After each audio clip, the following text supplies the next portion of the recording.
நாய் குறுக்கே வந்ததால் பைக்கில் சென்றவர் பலியான நிலையில் மனைவி படுகாயமடைந்திருக்கிறார். மேலும் விவரங்களை எமது செய்தியாளர் ஜெகநாத் வழங்கிட கேட்கலாம். ஜெகநாத், முழு விவரங்கள் என்ன பதிவு பண்ணுங்க. வணக்கம்.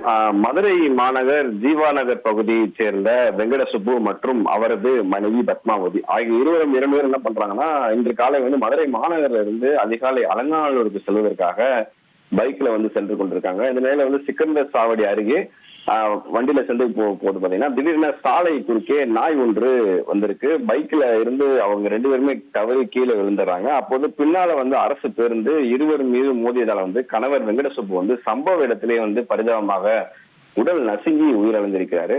அவரது மனைவி பத்மாவதி பாத்தீங்கன்னா உயிருக்கு ஆபத்தான நிலையில தற்போது சிகிச்சை அளித்துக் கொண்டிருக்காங்க.